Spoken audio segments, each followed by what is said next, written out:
seul Jésus-Christ à l'honneur. Shalom, peuple de Dieu. Soyez bénis au nom de notre Seigneur Jésus-Christ. Aujourd'hui, nous allons regarder encore une vidéo d'un pasteur évangélique qui a insulté les enfants de l'église du Christ céleste, que la soutane qu'ils portent, Dieu n'a jamais donné l'ordre de porter soutane. Mais d'abord, regardez ensemble la vidéo. Et on fait l'exemple de venir dans le royaume. Lui aussi, il n'y entrera jamais. Dieu n'a jamais dit ça. Ça là, c'est zéro. Jésus n'a jamais dit ça. Il a empêché les gens de venir dans le royaume. Amen. Jésus n'a pas détruit ces choses-là en même temps. Amen. La justification, ce n'est pas un ami. Et à vous me dire, ouais, si vous me dire, il tomberait. Frères et sœurs, tous ceux qui adorent le Père en esprit et en vérité. Vous pouvez dire, vous pouvez dire, vous pouvez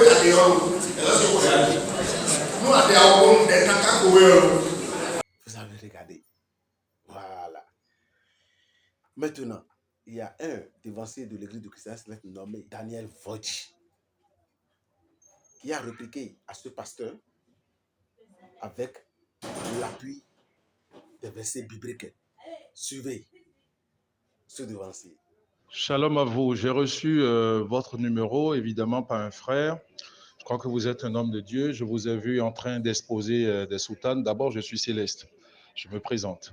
Et je vous ai vu en train d'exposer des soutanes de Céleste et puis avec leur sangle en disant sur votre vidéo que Jésus n'a jamais demandé ça. Je suis au regret de vous dire que vous êtes un certain homme de Dieu évangélique qui ne connaissait pas la parole. Je suis totalement au regret. Si vous voulez qu'on fasse un débat, je le ferai. Si vous le voulez, que ce soit dans votre église, avec la Bible, ma Bible et la vôtre, je le ferai. Je vais vous référer simplement à Nombre 15, à partir des versets 39. Lorsque Dieu disait à Moïse, tu diras aux enfants d'Israël, vous ferez, je veux dire, sur les bords de vos vêtements, vous ferez des franges. OK? Et ça, de génération en génération. Et toute loi de Dieu est une loi perpétuelle. Et Jésus n'a jamais aboli aucune loi. Le Seigneur Jésus lui-même mettait une ceinture. Donc, vous ferez une ceinture avec des franges sur vos vêtements. C'est dans le livre de Nombres 15, 39. Vous vous en souviendrez de sorte à ne pas pécher contre moi, sachant que moi, l'Éternel, je vous ai sorti du pays d'Égypte, c'est-à-dire je vous ai sorti de l'esclavage du monde. Les sacrificateurs qui ont des franges qui ont des ceintures avec franges sur leur robe sont des sacrificateurs à qui Dieu a donné la grâce d'être sauvés, de se souvenir par ces franges-là qui sont sur le bord de leurs vêtements, de la ceinture, qu'ils ont été rachetés par l'Éternel à prix d'or et qui ne pécheraient pas contre lui. Vous exercez le ministère, je vous ai vu en bomba. Est-ce que lorsqu'on est un sacrificateur de l'Éternel, Aaron est le père de la sacrificature, Aaron est le père du sacerdoce. Après Aaron, Jésus est venu souverain sacrificateur dans l'ordre de Melchisédek, pendant que Aaron l'était dans l'ordre lévitique ou dans l'ordre de Moïse ou dans l'ordre aaronique. Lorsque Jésus de Nazareth est venu, Jésus avait toujours une robe blanche. Lorsque vous lisez Apocalypse 3, verset 5, à celui qui vaincra, je donnerai de porter un vêtement blanc. Apocalypse 7, verset 9, je vis un peuple nombreux devant le trône. Ils étaient innombrables de toute tribu, de toute nation. Ils étaient dans des vêtements blancs. Le vêtement blanc, c'est le vêtement du sacerdoce. C'est donc le vêtement du prêtre. Tout pasteur est un prêtre de l'Éternel. Lorsque vous restez dans vos vêtements, vous restez dans la tenue que vous mettez, une tenue que vous mettez à la maison, une tenue que vous mettez pour sortir, une tenue que vous mettez pour aller, je veux dire, au resto, n'importe où, c'est avec les mêmes tenues que vous venez à l'église. C'est de l'irrespect pour Dieu. Ce n'est pas parce que le Saint-Esprit est tolérant. Il est tolérant pour ceux qui n'ont pas la connaissance. C'est cela, Dieu. Dieu ne méprise personne, Dieu ne rejette rien. Tant que vous n'avez pas la connaissance, il tolère. OK? De grands hommes de Dieu de vos générations, j'ai vu le pasteur Chris, j'ai vu le pasteur Tibi Joshua mettre des robes à des moments clés de leur liturgie pour servir Dieu. Vous restez dans vos bombas, vous venez parler à un peuple de Dieu et vous dites que Jésus n'a jamais dit ça. Pourtant, ces choses sont dans la Bible. Dites-moi, à moins que nous séparions le Nouveau Testament de l'Ancien Testament, la Bible est-il complète avec l'Ancien Testament ou pas? En vérité, le Nouveau Testament, Dieu ne l'a pas révélé. Ce sont des hommes, les apôtres qui ont travaillé avec le Seigneur. Paul, après qui a reçu la révélation du Seigneur, qui ont transcrit à travers leurs lettres et qui ont relaté le ministère de Jésus. Mais l'Ancien Testament, la parole de Dieu dit à Moïse, Dieu dit aux enfants d'Israël. L'Ancien Testament est le seul livre dans lequel nous entendons Dieu dit. Et Dieu ne se dédie pas. J'aime encore quand Dieu dit plutôt que des hommes disent. Des hommes peuvent avoir leur révélation, ça vient de Dieu, d'accord, mais c'est encore mieux quand c'est Dieu qui parle. Et dans tout l'Ancien Testament, c'est Dieu qui parle. D'où vous vient-il de raconter n'importe quoi au peuple de Dieu?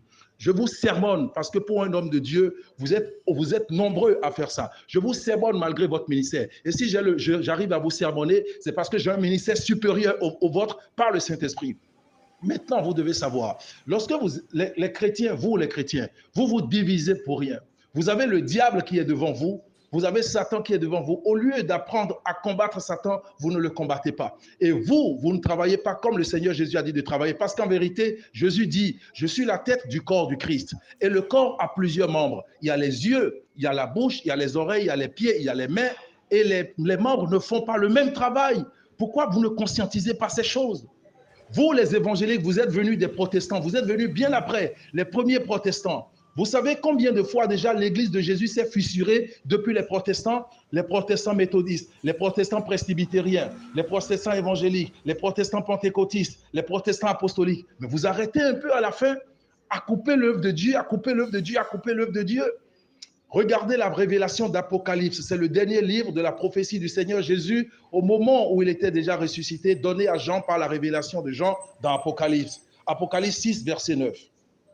Je vis sous l'autel de Dieu les âmes de ceux qui étaient morts, martyrisés. Ils criaient fort et disant, médecin est véritable. Jusqu'à quand as-tu à juger le monde pour notre sang versé? La Bible dit, il leur fut remis à chacun d'eux, une robe blanche. On n'a pas dit un vêtement, on a dit une robe. Lorsque vous allez dans le livre d'Ésaïe, à partir d'Ésaïe 1, lorsque vous voyez quand Ésaïe a reçu la vision de gloire du Seigneur, il décrit le trône. Ésaïe a dit quoi? Dans telle année de tel roi, je vis le Seigneur sur son trône. Le pan de sa robe remplissait le temple. Le Seigneur sur son trône est en robe.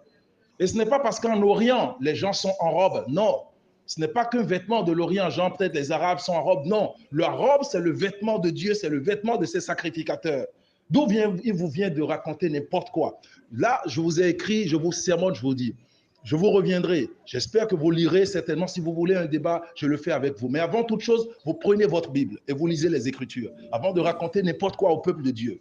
Vous voulez mettre en exergue des gens, vous voulez, stigmatiser un peuple de chrétiens. Et vous le faites depuis et ça ne marche pas. Vous n'allez pas arrêter. Vous venez dans une tenue bomba. Vous allez rentrer au ciel avec une tenue bomba, mais vous rentrez au ciel avec un vêtement blanc. Lisez Apocalypse.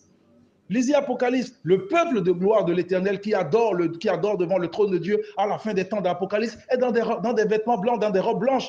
Vous, là, ce que vous fabriquez là, si on va vous démonter votre révélation tous les jours, parce que vos révélations sont limitées. Mais nous vous laissons faire, parce qu'en vérité, tout le monde n'est pas appelé à tous les appels. Il y a des gens du monde qui ne connaissent pas encore Dieu, qui, dans un appel primaire, peut encore rester comme vous êtes là, venir à Dieu, à l'église, dans leurs vêtements, pour venir adorer Dieu. Mais sachez que Apocalypse 5, verset 10, 11 dit, le Seigneur Jésus s'est rendu glorieux, par la mort et par sa résurrection, en rachetant pour Dieu, des hommes de toute tribu, de toute nation, dont il a fait un royaume et des sacrificateurs. Apocalypse le dit clairement, tu as fait d'eux un royaume et des sacrificateurs. S'ils sont sacrificateurs, c'est qu'ils ont une tenue de sacrificateur. Il n'y a pas de sacrificateur sans tenue. Vous allez maintenant arrêter vos bêtises ou pas? Merci beaucoup, Daniel Vodji, pour votre explication. Je pense que nos téléspectateurs ont vu la vérité. D'après les versets bibliques, Paul de la soutane des enfants de l'église du christianisme l'Est. Et nous vous prions que c'est le dernier moment, c'est le dernier temps, tel que Jésus même l'a dit. Et qu'il va falloir que toute personne qui va adorer Dieu l'adore dans l'esprit, afin de pouvoir gagner le ciel qui est le paradis. Shalom. Soyez toujours câblés. Dans la prochaine vidéo, nous allons vous revenir avec l'utilisation de chandeliers dans l'église du christianisme céleste. Beaucoup sont les choses qu'on va vous dire pour que vous puissiez savoir que tout cela est biblique et que l'église du christianisme céleste est basée sur la Bible, tel que le fondateur de l'église, même SBJ Oshofa, l'a prononcé, que son église est basée sur la Bible et que c'est Jésus-Christ qui est le maître de l'église du christianisme céleste, que lui-même, on l'a missionné de fait. Et il a déjà fait. Que le reste, c'est Jésus même qui est le maître, le Seigneur de cette église. Alors, nous prions que tous nos frères des autres églises se méfient dans leur médisance envers l'église du christianisme céleste. Que Dieu bénisse sa parole. Amen.